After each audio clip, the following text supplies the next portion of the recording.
Bien-aimés dans le Christ, dans l'évangile d'aujourd'hui, il est encore question de loi. Est-il permis ou pas le jour du sabbat de guérir une personne, de lui apporter la guérison physique de l'âme et du corps? Ici, on nous parle d'une personne malade. Le Christ est face à une personne malade, face non seulement à une personne malade, aux pharisiens, aux docteurs de la loi. Mais la personne malade, avez-vous remarqué, elle a des blessures sur le corps.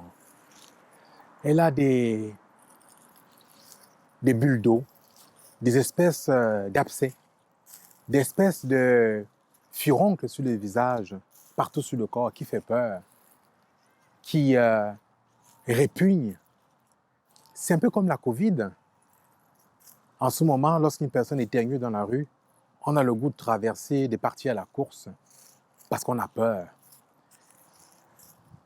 Cette personne ici dans l'évangile symbolise tous ceux qui sont marginalisés à cause d'un problème particulier que ces personnes vivent.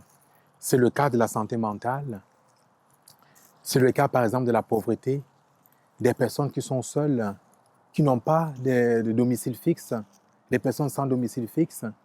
C'est le cas des personnes marginalisées à cause de leur couleur, à cause de leur orientation, à cause de plein de raisons.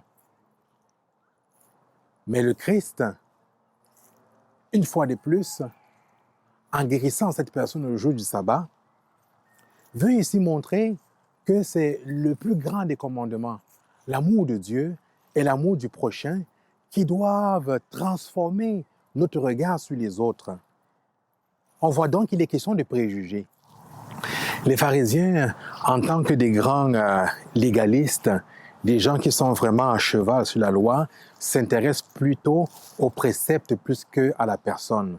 Or, le Christ nous interpelle, nous, sur des personnes qui sont représentées ici à travers le malade, sur ces personnes qui sont rejetées, pour nous dire que la personne doit primer sur toute loi. Est-ce que, par exemple, nos lois d'immigration qui visent, nos lois sélectives d'immigration qui visent à choisir qui on veut chez nous, visent vraiment la vraie réalité des gens? Ou c'est juste pour nos propres intérêts? Est-ce que nos lois économiques visent vraiment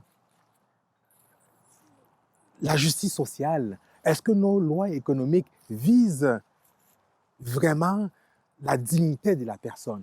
Tout est question de dignité de la personne. Lorsque, parfois, dans nos lois, on met en avant le fait qu'elles sont faites pour défendre la dignité de la personne, dans le fond, ce n'est qu'une simple hypocrisie pour défendre nos propres intérêts, pour faire valoir nos concepts à nous, nos idéologies, nos idées.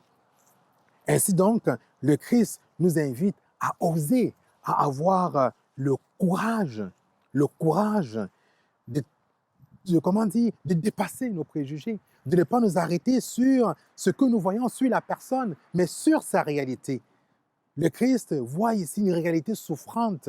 Il va rejoindre cette personne qui souffre dans sa chair, qui souffre dans son esprit, parce que cette personne, elle est rejetée, repoussée à cause de son état de santé. Et il en est de même dans nos agissements aujourd'hui. Bien-aimés dans le Christ, osons dépasser nos préjugés, osons nous tourner vers nos frères et vers nos sœurs, non pas à partir de ce que nous voyons, mais en essayant vraiment de regarder leur réalité, que nos différentes lois, que nos différents choix de vie, que nos différentes valeurs soient habités justement par le respect de la dignité de la personne. Amen.